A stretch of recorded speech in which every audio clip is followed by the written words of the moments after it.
Hello students, हम लोग पढ़ रहे थे जीन पियाजे की थ्योरी ऑफ कॉग्निटिव डेवलपमेंट के बारे में। इसमें हमने इसके बेसिक की कॉन्सेप्ट्स के बारे में भी पहले पढ़ लिया है और इसके पहली दो स्टेजेस जो हैं सेंसरी मोटर डेवलपमेंट स्टेज है और प्री ऑपरेशनल स्टेज है, वो हमने पढ़ ली है। आज हम तीसरी स्टेज के बारे में पढ़ेंगे। तो चलिए दोस्तों, शुरू करते हैं आज की वीडियो।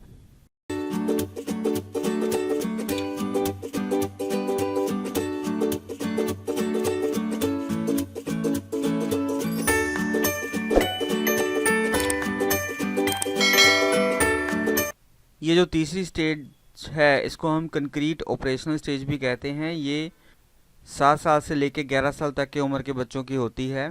इसमें the child can think logically. अब बच्चा लॉजिकली सोचना शुरू कर देता है अबाउट कंक्रीट ऑब्जेक्ट्स, लेकिन अभी भी बच्चा जो है वो कंक्रीट ऑब्जेक्ट्स के साथ ही सोचता है। And can thus add and subtract. अब बच्चा कंक्रीट ऑब्जेक्ट्स के साथ ऐड और सब्ट्रैक्ट और मैथमेटिकल ऑपरेशन जो हैं वो करने शुरू कर देता है।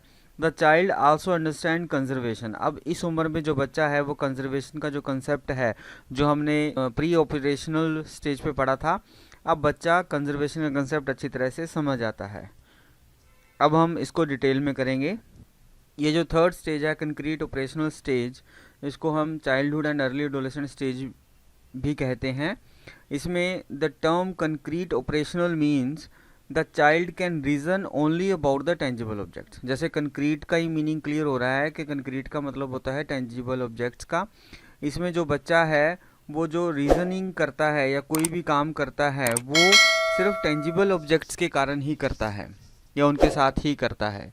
Children can now conserve and think logically but only with practical aids. अब बच्चा जो है वो कंजर्वेशन का जो कंसेप्ट है वो अच्छी तरह से समझ गया। बच्चा लॉजिकली सोच भी सकता है, लेकिन सिर्फ प्रैक्टिकल चीज़ों के साथ, प्रैक्टिकल एड्स के द्वारा ही।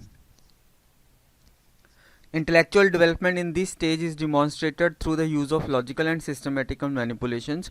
अब बच्चा लॉजिकल और सिस्टमेटिक मैनिपुलेशंस कर रहा है कंक्रीट ऑब्जेक्ट्स की, सिंबल्स की।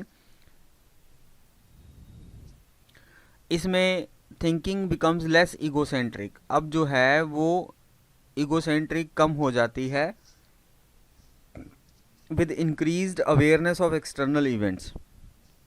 जैसे अब बच्चा child communicate with others, compares others point of view with his own. बच्चा दूसरे लोगों के साथ कम्युनिकेशन शुरू कर देता है और दूसरों का पॉइंट ऑफ व्यू भी अब अपने पॉइंट ऑफ व्यू के साथ कंपेयर करना शुरू करता है। इससे क्या होता है, बच्चा अब लेस ईगोसेंट्रिक हो जाता है।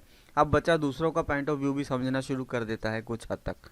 And involves concrete references but abstract thinking is not develop. लेकिन जो अब्स्ट्रैक्ट थिंकिंग है वो भी अभी तक इस स्टेज में डेवलप नहीं हुई है, वो नेक्स्ट स्टेज में डेवलप होगी।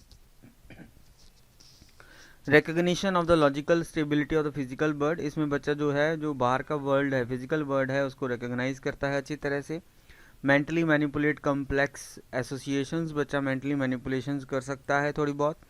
Child begins to understand the principle of conservation. ये हमने पहले भी बात करी। बच्चा अब कंजर्वेशन का पॉइंट अच्छी तरह से समझ गया। Ability to recognise that basic attribute of an object such as number और weight remains the same even when the appearance of the object is transformed. चाहे हम उस ऑब्जेक्ट की अपीयरेंस को चेंज कर भी दें, फिर भी जो नंबर है, वेट है, वो उसमें जो है वो चेंज नहीं होगा, वो सेम रहेगा। अब बच्चा ये अच्छी तरह से कंजर्वेशन का जो पॉइंट है वो अच्छी तरह से समझ आता है। इसमें इसको हम एप्रोप्रिएट यूज़ ऑफ लॉजिक भी कहते हैं बच्चा, क्योंकि लॉजिक इसमें लगाने शुरू कर देता है। इसमें इंपॉर्टेंट प्रोसेसेस या इंपॉर्टेंट पॉइंट कौन कौन से हैं। पहला है सीरिएशन। इसका मतलब है the ability to sort objects in an order according to size, shape और एनी अदर कैरेक्टरिस्टिक्स। अब बच्चा चीज़ों को ऑर्डर में लगा सकता है अकॉर्डिंग उनके साइज़ के द्वारा, अकॉर्डिंगली उनके शेप के अकॉर्डिंगली, जैसे कि इस पिक्चर में भी दिखाया गया है। Enable the concrete operational child to arrange items mentally along a quantifiable dimension such as weight and height. बच्चा इनके अकॉर्डिंगली अब उनको सीरीज में लगा सकता है। नेक्स्ट पॉइंट है ट्रांजिटिविटी। इसका मतलब है the ability to recognise logical relationships among elements in a serial order. For example, if A is taller than B, and B is taller than C, then A must be taller than C. अब बच्चा logical relationship समझ आता है कि अगर A B से बड़ा है, B C से बड़ा है, तो A C से भी बड़ा होगा। ये अब बच्चा जो है वो अच्छी तरह से समझ जाता है। नेक्स्ट है क्लासिफिकेशन। इसमें the ability to name and identify sets of objects according to appearance, size or other characteristic, including the idea that one set of objects can include another. अब इसमें ये आ रहा है कि बच्चा जो है अब चीज़ों को क्लासीफाई कर सकता है अकॉर्डिंग टू उनके अपीयरेंस, साइज या किसी और करेक्टरिस्टिक्स के अकॉर्डिंगली क्लासिफिकेशन बच्चा उनकी कर सकता है।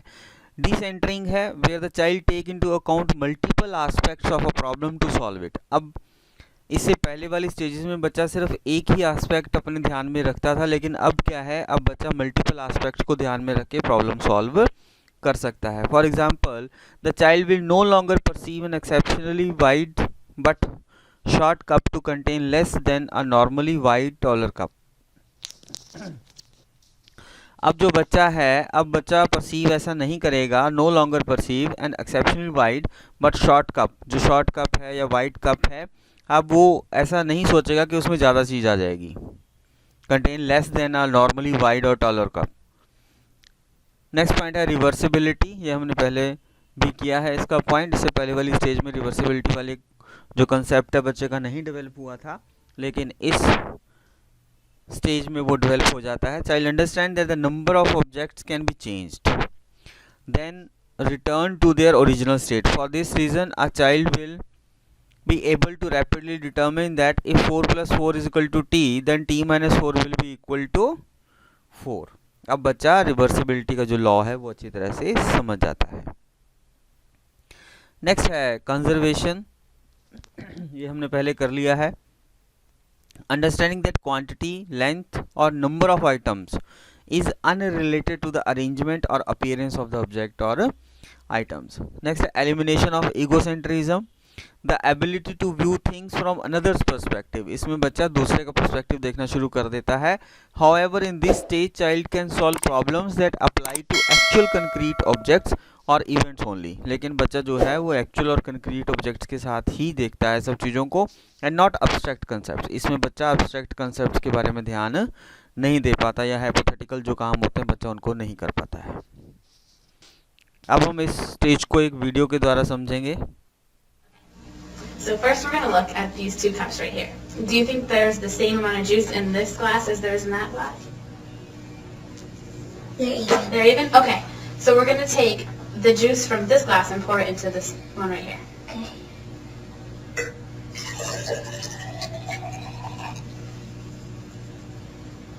Okay, so now we're going to look at this glass and that one. So do you think that there's more juice in this glass, more juice in this glass, or do you think that they have the same amount? Same amount. Okay, why do you think that they have the same amount? Just because this is skinny doesn't mean it's not the same amount. It has the same amount of juice in it, but this one is just wider and this one's skinnier, but they have the same amount of juice in it. मुझे उम्मीद है आपको ये वाली stage समझ में आ गई होगी। अगर मेरी वीडियोस अच्छी लग रही हैं तो कृपया इनको लाइक और शेयर ज़रूर करें। नोटिफिकेशन का बटन भी दबा दें ताकि आपको आने वाली सारी मेरी एजुकेशनल वीडियोस और मोटिवेशनल वीडियोस का नोटिफिकेशन मिलता रहे। Once again thank you.